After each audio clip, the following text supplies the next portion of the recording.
Hey guys, Terry D again. How you doing? Anyway, we're hanging doors today, and I'm going to show you guys how I hang doors. These are really pretty. These are called Naughty Alder doors, interior doors. And here's our opening. So first thing I do is kind of prep the opening, right? You scrape off all the drywall debris, whatever else there is on the door jamb, door rough opening. I'm going to measure for tape here. Bear with me. And the new doors are measured in inches, but I like feet inches. I'm old school. So see it measures 2 inches more than 32, 2.8. So it measures 2'10". So it's a 2.8 door, and then there's an inch for the jamb on each side. So a 2.8 door is what we're looking for. Let's go looking for a 2.8 door. And let's see, this one here is a 2.8 door right there. That's the correct one. The other thing to look for is the handing. So it's typically opposite the light switches. So here's our switches to the right of us.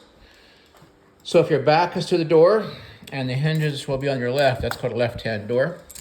Or if you walk in the room and the door swings to your left, you know, like say I walk in the room and the door swings to the left, that would be a left-hand door. Conversely, here's a right-hand door right here in the bathroom. So if I go to get in the door into the room, the door swings to the right. It's a right-hand door. So let's go check out our door and everything. Here's our jamb I just made up. Put the hinges back on it. The painters take the hinges off so they can do all their trick stuff.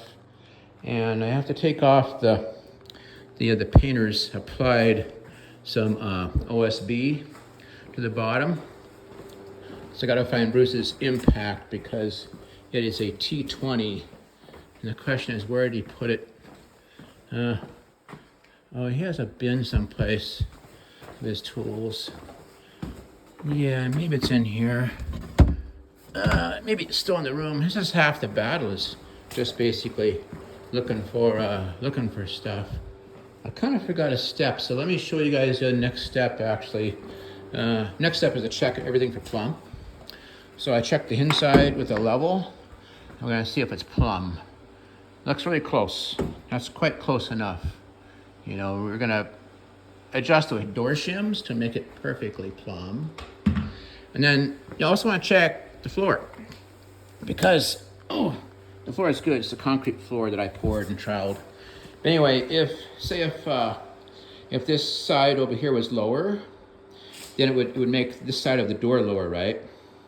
And that would make a larger gap up at the top. Then conversely, if this side was a lot higher and you nailed both jambs tight, right, to the trimmers, then all of a sudden this would be too low and the door would drag. So we have to check the top gap up here on the door, which I'll show you what I mean here. I'll go in this bathroom.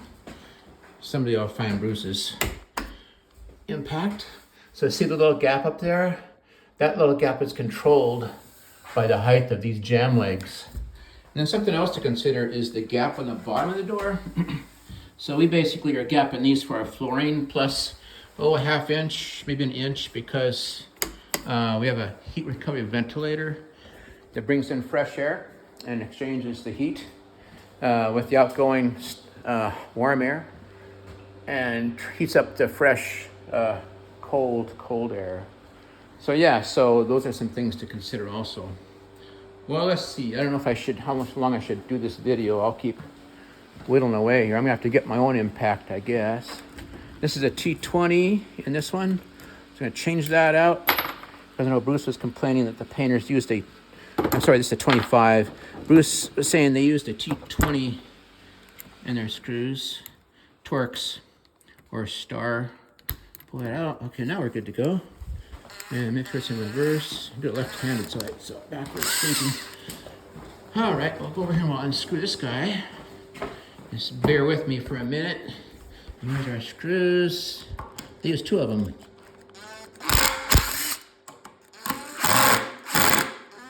Yeah, there it goes. Get that one out.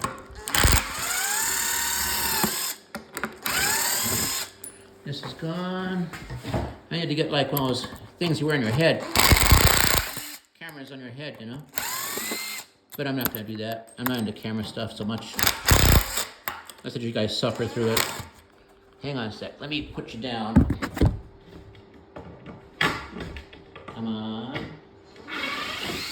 Okay, there we go. And sorry about that. I don't know how to cut when it comes to camera work, you know. So next up, we're gonna take our jam over there and put in place. And I'll probably prop you guys up on a block of wood here so you can watch what I'm doing. See if this will work. Never done that before. All right, we'll try that out. Move our levels out of the way. I'm not sure if you guys can hear me. Anyhow, be right back with the door jam. Now, I kind of recommend 2 people and hanging them with the hinges on the door. So, okay, so first thing we gotta do is figure which way it goes, go like that. I'm gonna take it aside and rest it against, right against there. Okay, so we got that far. So now I have to put it in place and put a bunch of shims on it and then shoot with the gun. So I think what I'll do is I'll tack it up right, like so. Kick that guy in down there. This video is probably really shaky, you know. And then you want to line up. I choose to line up the main thing people will be seeing is the hallway, right? And the hallway trim needs to be flush. I'm out of shims. Get some more shims here for myself. Hang on a sec. I get organized eventually. It's a regular good old Montana blizzard-like winter out there. Check out the lightning out there staying warm by itself. Anyway, yeah, so you want to do this. You want to put like a shim across the face of the drywall and then butt the door jamb over to that like so.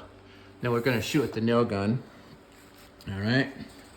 So let's see, how can I do this one-handed? I'll probably just try and do it by eye. Let me push this over here. The eye does not lie, right? See a sight down the edge. Like right there, looks pretty doggone good. Sure, it's a big old Senko gun. These are moose guns, but they're so powerful you can blast through maple with those guys. Anyway, it's an old gun from like the 1980s, I think, and I like it. It's heavy, though. So I missed that a little bit. Got a little bit of a gap right there. That's not the end of the world, but right here it's pretty good. So what we want to do is probably hammer that over a little bit. So I'm going to set you guys down again, down there. I'm going to take a block of wood, a shim, and hammer this over a little bit. I could have got that right on if I had both hands working. Just hang with me for a minute. There we go. I think that got it. Did not. Alright, now we're better. Alright, so there's that part. Get the bottom back where I want it to be. So now, we check it for plumb again. And anyways, yes, better to probably hang the doors with jams with the doors all together on one. It looks pretty good. So I'm just going to shoot it and then adjust it with more shims later. Not even sure if you guys can see what I'm doing. Put you there, this ought to be interesting. So yeah, so I'll shoot the bottom in. That looks pretty good right there. And notice where I'm shooting. I'm shooting about a couple inches in. The doors are 1 3/8 thick. So when I put the doorstop on, it covers the nails. Carpenter tricks, right? So yeah, we'll shoot the middle too. Maybe put in a couple of them. Then we'll check it for plumb. I'm gonna cut the video here because it's getting kind of long. I'll make a second one. All right, guys. I'll show you how I tune the door for all the gaps and everything. But that's the start of it. Thanks for watching. You guys have a good day. See you next video. Bye.